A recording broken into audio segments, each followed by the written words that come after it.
Hello folks, my name is Avi Farrar. I'm part of the BTF movement, and we're going to talk about how to talk to our kids about drugs. Like every movement, there's more than one person involved. My wife Peggy is very much involved, myself. The person who's shooting the film right now, his name is Carlos Luis Abreu.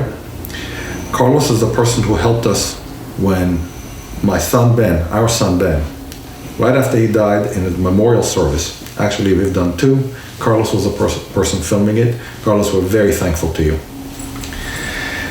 I also thank you for viewing it. This is a very important topic that goes around unspoken because of the stigma around drugs, drug use, and drug abuse. At the time that Ben died, I used to work for Barclays, a very reputable bank, and we'll talk about that. 3 people will die in New York City from drug overdose. Another 3 people will die in New Jersey through that same disease of drug addiction and drug overdose. Just imagine what it is around the country. So my goal here today is that you, the viewer, will take time and will talk to your kids about drugs, but we'll talk effectively. We'll talk about that too. Some of you may have young children. Some of you may have children who you feel that you've raised them right, and this is not your problem. And I'll tell you, I sat where you sit, or I viewed those or listened to those talks with the same mindset. It's not my problem. But I'm here to tell you that no one is safe. And you need to recognize the signs and to know how to combat them. And you have very young children, like babies or toddlers. You're at the right time to listen to what I have to say and plan on what you will do and how you will talk to your children.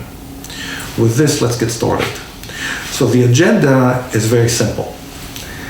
I will tell you about my story. Talk to your kids. We'll talk about how to talk to your kids effectively. We'll talk about the importance of educating yourself about the issue. And lastly, in one word or a few words, I will talk about the endeavor. After Ben died, we have started a non-profit organization, and this talk is part of it. This is our mission now, to make sure or to see how much we can reduce other folks going through what we have done. On the screen, as you can see, there are collages, 3 collages of folks that already died from drug overdose. Maybe some of them will remind you of your children. I'll not go over all of them. I don't know all of them, but I will select very few of them and we'll go through them. The first one is Derek. Good looking guy, top left. Derek was 17 when he died. Derek's dream was to be an investment banker. To the right of Derek, there's Michelle, the girl that's tipping her hat. Michelle was a prodigy when it came to music. Her instrument of choice was a cello. She died at the age of 32. Then there's Thad. Thad was in college when he died from a drug overdose. Thad's thing was boarding, wakeboarding, skateboarding, anything to do with boarding, sports. In his spare time, he used to help his father in a roofing business. Then next to him is Gregory, the guy with the thumbs up in the Humvee. Gregory was in Iraq, and the picture you see here is in Iraq. Gregory's Humvee ran over a line mine. He came back stateside with horrible PSTDs. His bad luck was he rented an apartment from a drug dealer. With PSTDs, the path to heroin and then ultimately to death was easy. Then there's Jeremy, the guy with a hat playing guitar in a rock environment. Jeremy loved kids. Jeremy was half Puerto Rican and very proud of it. He'd spent time with both his mom and grandma learning to cook Puerto Rican dishes. Jeremy just finished high school. He was on his way to the Air Force, where he OD'd. Then the good-looking Asian girl underneath Jeremy is Kimchi. Kimchi was in college in Caltech. She OD'd at an arts festival. They found her ODing. We'll talk about the process of overdosing. In that arts festival, took her to the hospital. Her body survived 5 more days, then gave out. ODing or overdosing is not just, quotes, us regular folks. Also celebrities. In this picture you see Prince, but you also know of Michael Jackson and Philip Seymour. Then the long-haired guy in a nature environment, this is Mark. Mark loved children.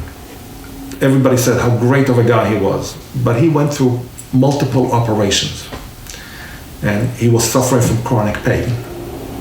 The path, and we'll talk about that too, the path from opiate pain medication to heroin is very common.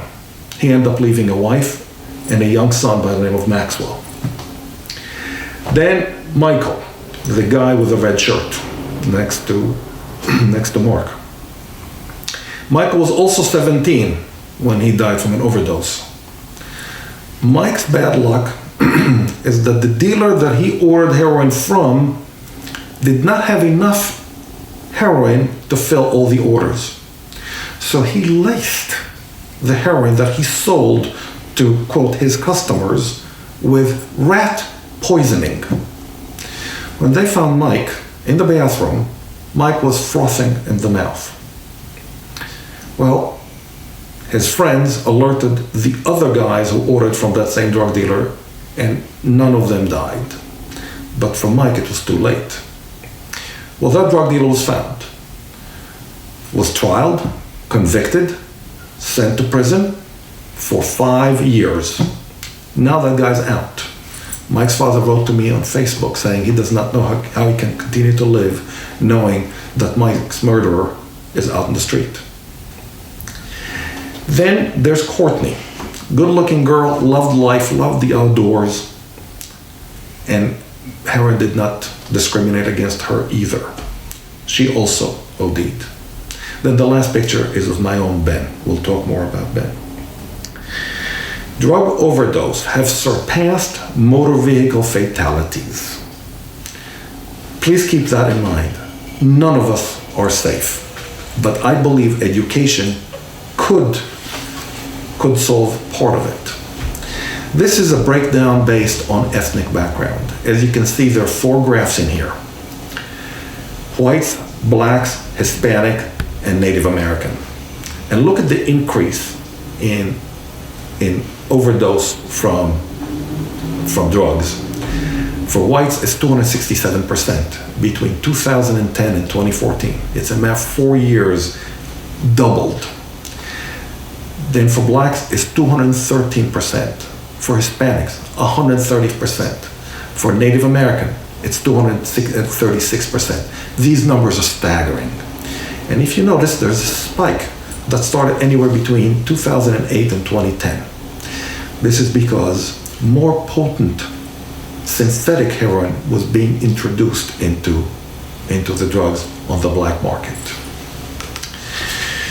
So let me take the next few slides. Up to now, I've spoken about statistics and dry information.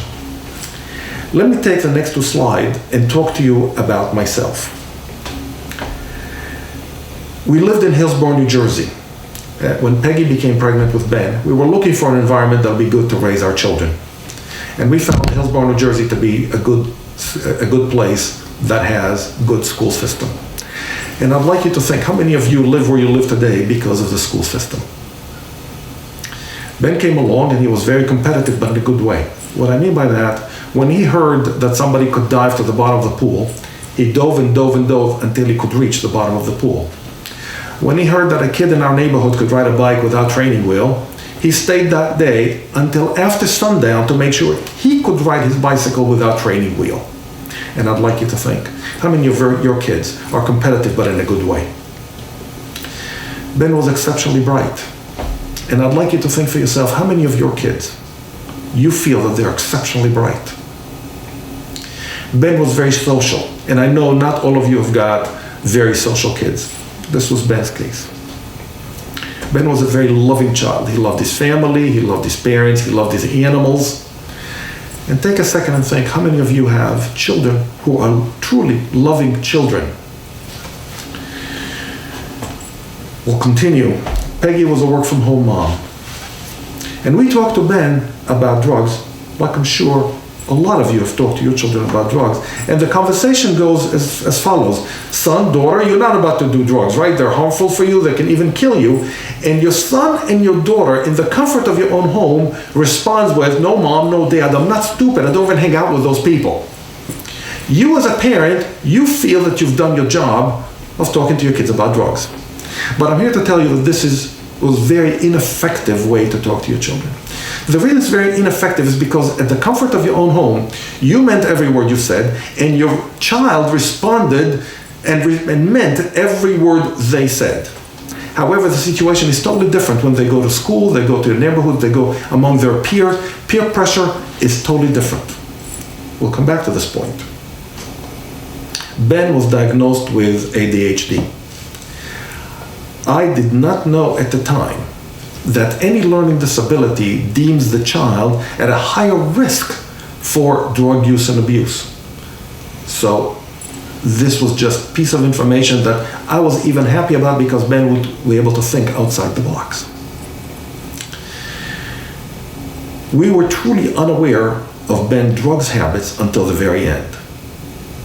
And I'll tell you a story about that. One of Ben's very close friends, her name is Medea. She could not attend Ben's memorial, but she wanted to spend some time with us. So she came about a week earlier to spend some time with us. And she asked me, among other things, how could we not know?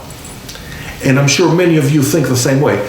How could me, being so unaware, so stupid if you wish, to not being able to know that my son, who lives with me, started and using drugs? Well, I did not have a good answer for Medea. I thought about it, and ultimately what I told her, well, maybe I was in denial, maybe I did not want to know. The truth of the matter, the thought that your son or daughter is using drugs is so hard to swallow, so hard to accept, that you're being blind to it sometimes. Potentially, like I was. Medea thought about my answer for a minute, and she told me, you know, she used to work in Newark by the train station. And her dad came to pick her up shortly after close of business day. Now, Medea was raised in a traditional Muslim faith. She was not allowed to date, she was not allowed to drink. Her dad picks her up, and all of a sudden, the streets from being regularly occupied, all of a sudden, the streets were teeming with people. And her dad goes, where did those people come from? And Medea said, Dad, this is Friday night, it's happy hour. So her dad turned to her and said, how do you know? So Medea said, Dad, of course I know, I work here. That response was good enough for her father. Please keep in mind that if your son or daughter are using drugs and they have more or less reasonable explanation to whatever behavior, you as a parent will feel more comfortable accepting this information rather than believing that, no, you need to dig further. You need to know the signs up front in order to be able to dig in further. After Ben died, we tried to piece together what was going on, what happened. And we believe that Ben's last girlfriend was purchasing for him opiate painkillers as presents. And on Saturday, May the 4th of 2013, Peggy found Ben dead on his bed at 9 a.m. Shortly thereafter, our house was filled with police, detectives, paramedics, and ultimately the coroner that took Ben's lifeless body away. The last person to leave our house was a police officer who actually was in charge of taking the report. She left at approximately 4 p.m. At that time, after she left, I told Peggy, come Monday morning, I'm going to work as if nothing happened. I will tell nobody what just happened to us. Now, I was working for Barclays, like I said earlier, a reputable company. I reasoned, why will Barclays, a reputable company, would want to associate with a person like me who has drug problems at home? So I decided I won't tell anybody. I'll just go to work and I'll keep it hidden. I was lucky. Peggy said, no, you cannot remember who you told what story. You will tell them what happened to us. We will take time off to mourn. And if they want to fire you, we'll be fine. Now, I was very lucky. The truth of the matter, we would not have been fine. But also the truth of the matter was that everybody that I worked with, I used to work for a guy by the name of Manoj Sharma, and everybody in his team came together and tried to help me overcome my tragedy. Now, I'd like you to think of the following thing. I'm an adult, yet I made the wrong decision based on just my assumption, my expectations that the company that I work for, Barclays, a reputable company, would not want to associate with a person like me with a drug problem at home. Now, you may be more familiar with the word stigma. This is the reason you don't hear of more cases like mine. Not that they're not there. I just showed you statistics that drug fatalities have surpassed car accidents. So there are plenty of us around, but nobody talks about it. And it's important to keep that in mind, that your child, a teenager, may be way more vulnerable than I was. Would your child have a Peggy on their side when time comes to decide whether they're going to take that opiate painkiller or not? Will your child be able to make the right decision under peer pressure? So let's talk about the path to heroin. To begin with, drugs are everywhere. Drugs that may not be available to you are readily available to your child. If your child is in the middle school or above, and yes, I mean middle school or above. So if you tomorrow morning decide you're going to start using drugs, you may be in deep trouble because you have no idea where to go find a drug dealer. But again, if your son or daughter attend middle school or above, and I do mean middle school, they already know who the drug dealers are. So for them, drugs that are not available to you are available to them. And they are young, they're impressionable, and they may not always be able to make the right decision unless you educate them. And we'll talk in a minute about doing that. We as parents are more comfortable believing that it's not our problem. But this is, in a way, being in denial. So as parents, we talk to our children. But we don't put ourselves in the position of the peer pressure that a child may have.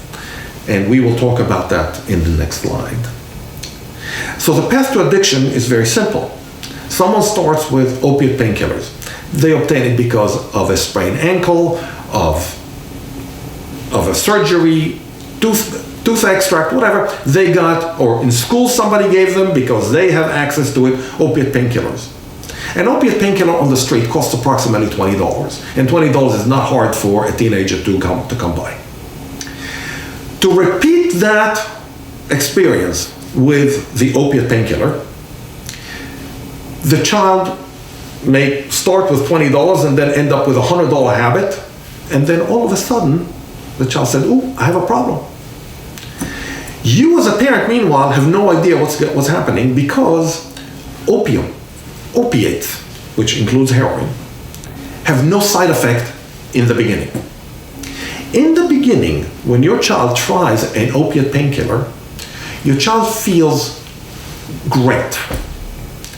If they had a headache, a toothache, a backache, a knee ache, whatever ache, that ache is gone. If your child has psychological pain, a fight with a girlfriend, a fight with a boyfriend, being bullied, that pain is gone. When your child comes home from school after ingesting some opiate painkiller, as far as you, the parent, is concerned, your child had a good day in school. You are happy. If your child habitually happens to fight with his brother, sister, her sister, that day there will be no fight. That day you are elated that your child had a good day at school. If your child wants to repeat that experience multiple times, all of a sudden there is an expensive habit here. So your child decides to quit. They won't tell you because they know there's hell to pay. So they do it on their own, just go cold turkey. When we start using opiate painkillers, our brain stops producing endorphins. That's the stuff that keeps us from being depressed. So your child all of a sudden is depressed out of their mind. They're so depressed, they find it difficult to get out of bed. You as a parent all of a sudden notice, oh, something is wrong. So you go into your child's bedroom and you demand to know what's wrong. Now your child is so depressed they cannot get out of bed, and you come demanding answers. They know they cannot tell you because there's hell to pay. So how do they get you off their back? They use some more. And now they got you off their back. They go back to school, to work, whatever they need to go. Mom, I'm leaving. There's nothing wrong. Bye. Or Dad, I'm leaving. There's nothing wrong. From here on, to heroin is pure economics. A packet of heroin costs on the streets anywhere between $2 to $5. This is less than a cigarette. In the last 8 years, the average age of a heroin drug user dropped from 42 to 22. This is staggering. And addiction affects the entire family. What do I mean by that? If one of your children, you know that there's a problem, they're not going to tell you what it is, but you know that there's a problem. You spend your entire waking hours trying to figure out what's going on with that child. If you have other children, the child's siblings may know more than you do, but they know they cannot rat on their brother. They may be on their own way to addiction, or they have guilt feelings about what they could or could not have done. So the entire family is now revolving around about the addiction of the child. The entire family becomes addicted to that addict. You cannot, just like your child cannot solve it on their own, you cannot solve it on your own. And let's talk about how to solve it, how to talk to your children. And hopefully you'll get to this before addiction starts, so there's something you can do about it that is a lot easier than trying to solve addiction problem. So how do we talk to our children? And please take a note that these next 2 slides are action slides. At the end, please start a conversation with your children. Why won't you start tonight? Why won't you tell your children, listen to the cool information I just heard. Why don't we talk about it? When you hear something on the news, that's a great time to start a conversation with your kids about the subject of drug addiction, drug use. Take the information, even print it. Make it something that you habitually do with your children. So we'll start with, how often should you talk to your children about, or at what age should you start talking to your children? And I'd submit to you, I'm not too sure that there is the right age to start, but your talk needs to be age appropriate. So for example, with a toddler, your conversation might be that they should not go to the medicine cabinet. With a teenager, of course, the talk would be totally different. And how often? Well, this depends on how vulnerable your child is, and we'll talk about how to assess it. And I'll submit to you that once a week may be too frequent, and once a lifetime will be too few. But depending on how vulnerable your child is how often you need to talk. This is something that you need to decide based on your assessment. So how do you talk to your children in an effective way? You role play. You role play the kind of situations that you and your child believe that they can get into when they are on their own. So you role play the situation where there's no adult present and drugs are readily available.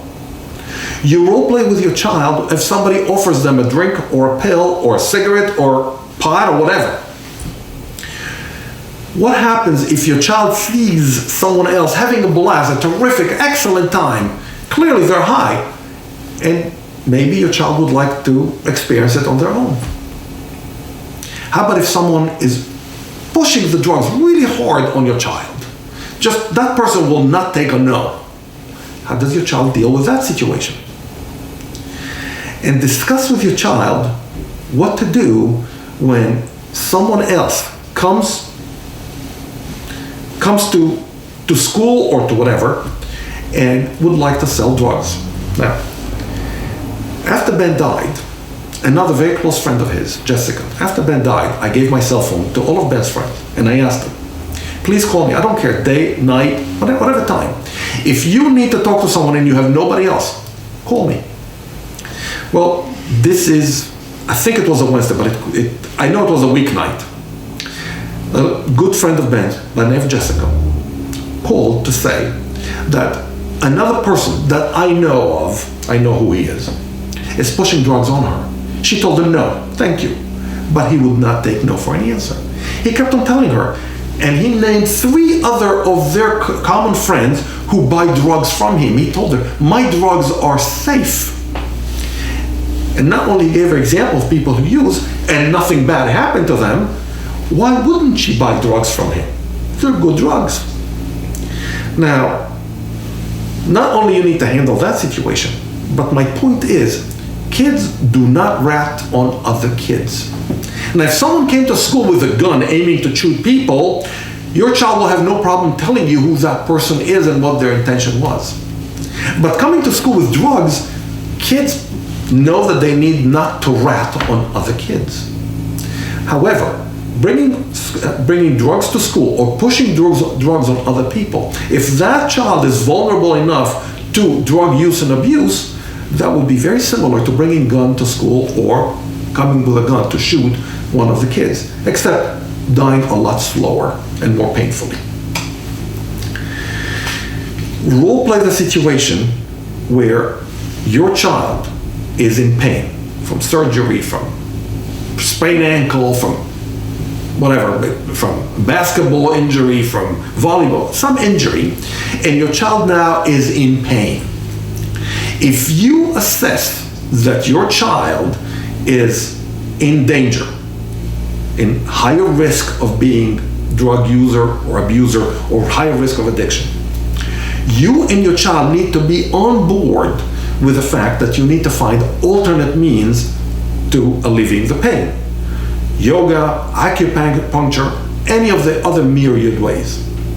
But it's very important that your child will be on board with you. Consider the following scenario. Your child is not on board with you. Your child believes that painkillers is the right thing, the easiest thing for him to do. So your child now is in bed with a cast. They can't move, but they're in pain.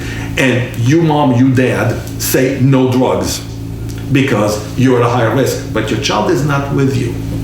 So they walk on the next day to class and says, oh man, my foot hurts so bad, but look at this, my dad or my mom will not prescribe, will not allow me to take the prescriptions the doctor is willing to give me.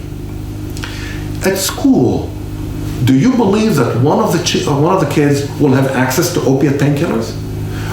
Don't you think that they could offer one to your child? And then everything you try to do at home is unraveled in school or among their friends. What if a doctor gives you pain medication? You need to also assess that. And I will tell you, you have reference at the end, that the third cause of leading death in America is the wrong prescription, or a doctor does not know enough about you and prescribes something. Take that to heart.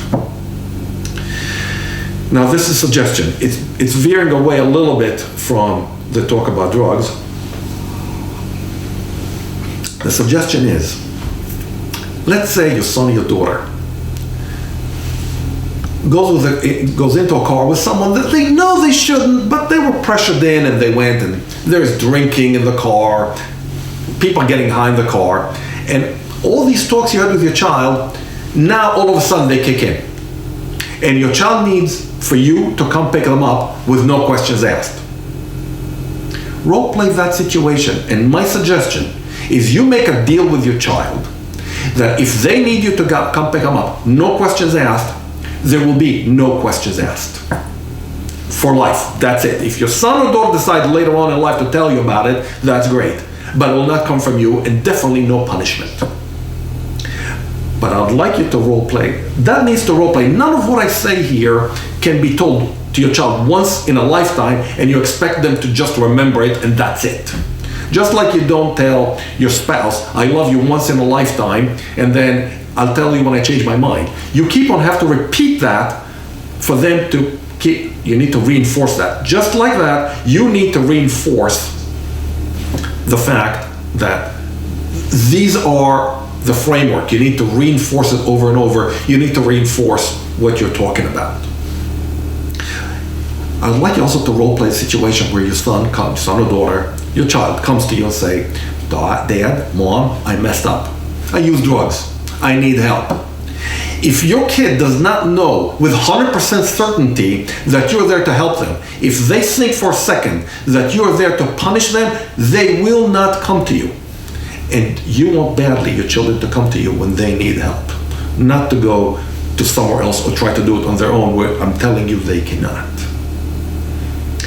Last thing I'll tell you about the Chicago report. This is about how important it is to develop very good relationships with your children.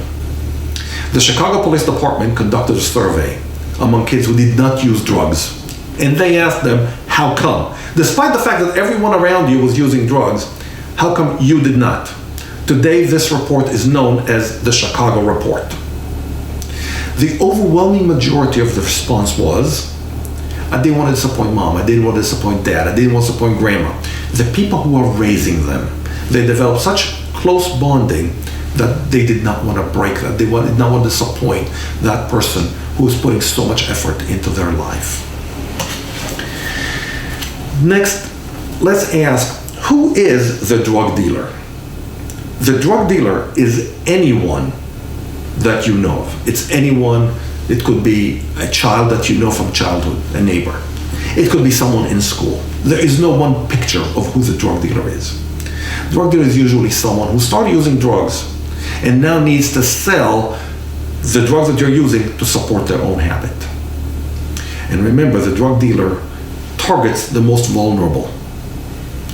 So if you think that your child is vulnerable, you need to spend more time role-playing, talking about that possibility. Up to now, it was your workbook. Now let's talk about how to assess the danger that your child's in.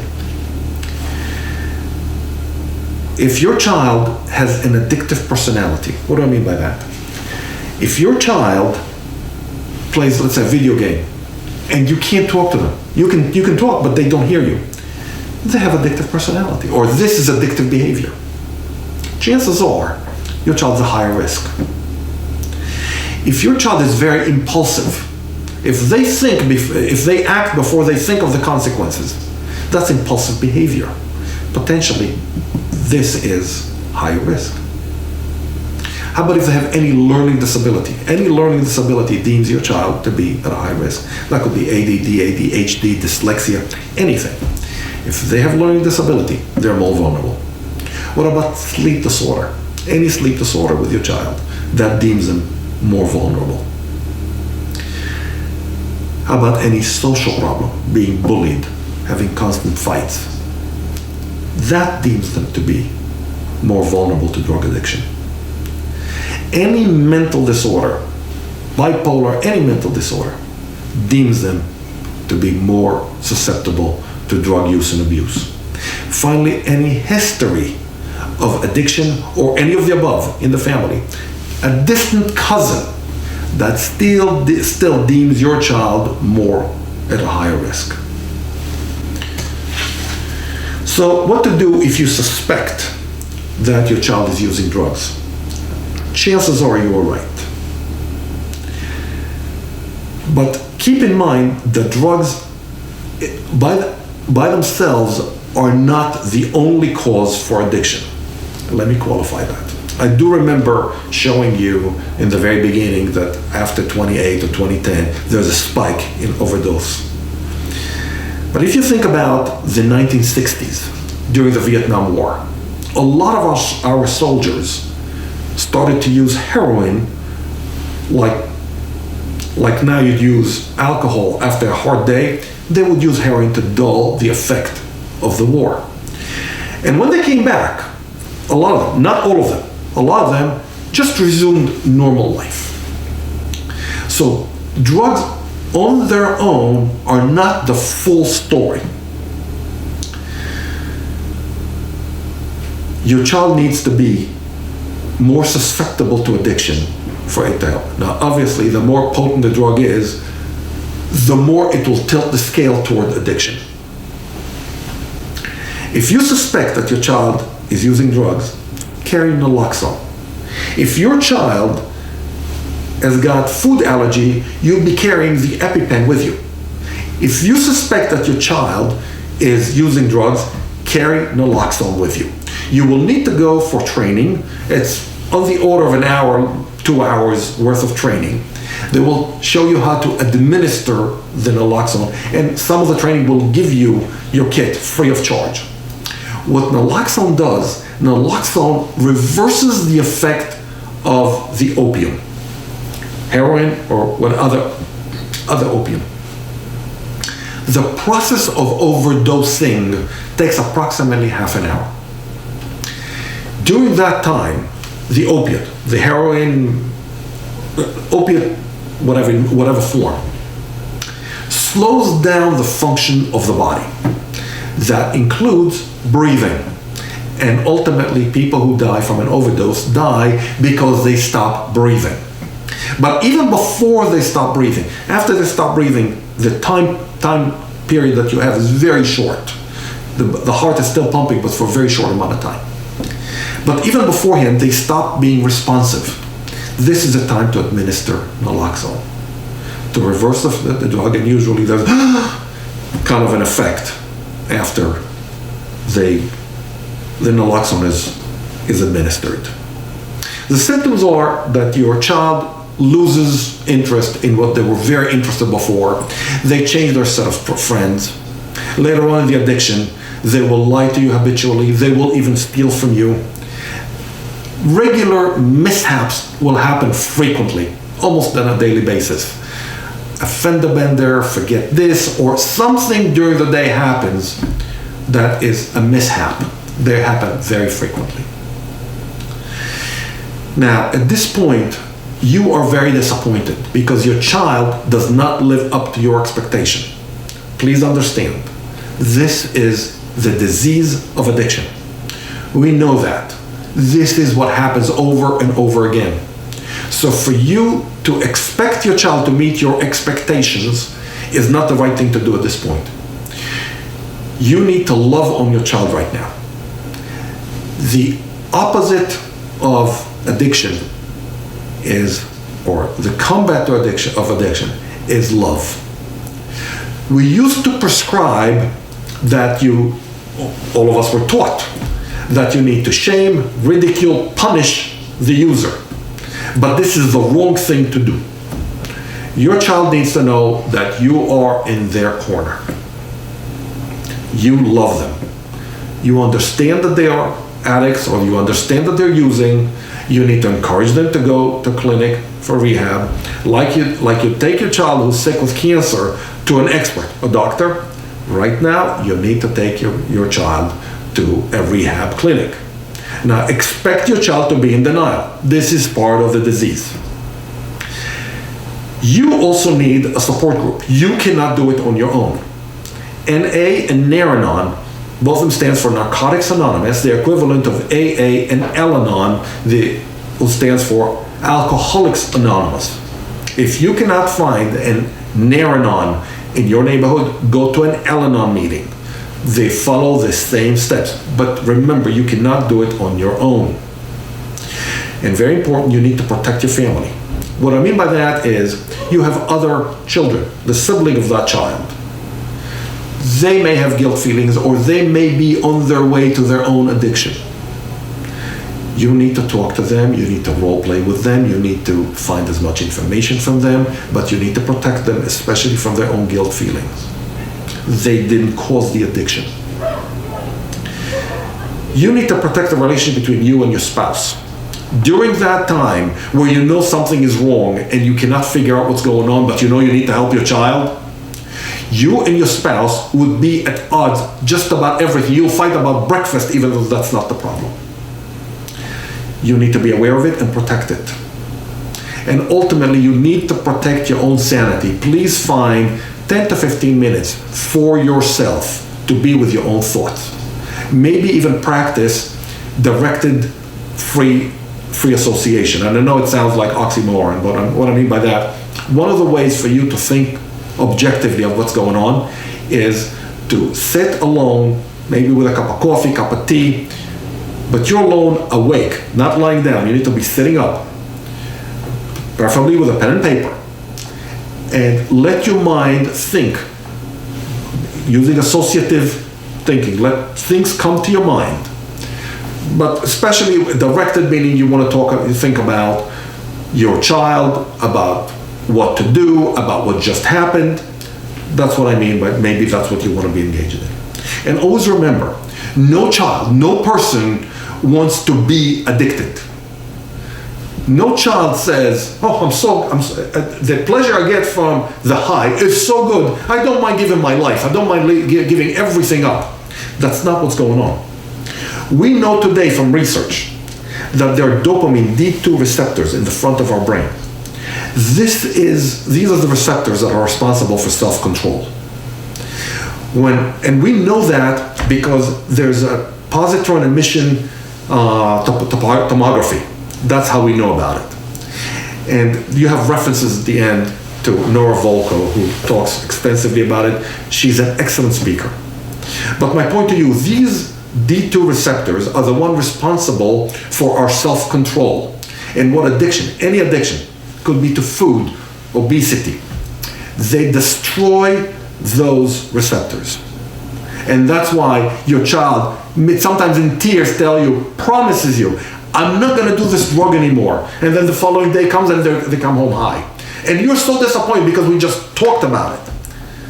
This is the disease. The fact that they have no more D2 receptors that are working is the cause of the fact that they have no more self-control. And you need to be aware of it. With this, I'm done. I'll tell you in a word or so about our movement. After Ben died, we decided this is going to be our mission. It is educational. And we're looking for you to either reach us through that. As you can see, there's info@btfmovement.com. You can reach us there. We'd love for you to volunteer your time. There's a lot to be done. Right now, the most pressing thing, we believe that using big data, we can find more ways to identify people who are at risk. The data is available, the research is available. We just need to collate it and put it through a program and actually synthesize to the form that we can talk about it. And last one are the references. These are the references that you can use. There's plenty of others. With that, I thank you, and I hope you'll talk to your children. This is Avi Farrar. My wife is Peggy. She's sitting there, not willing to be part of it, part of the picture. And Carlos is across the room filming. I thank you for watching.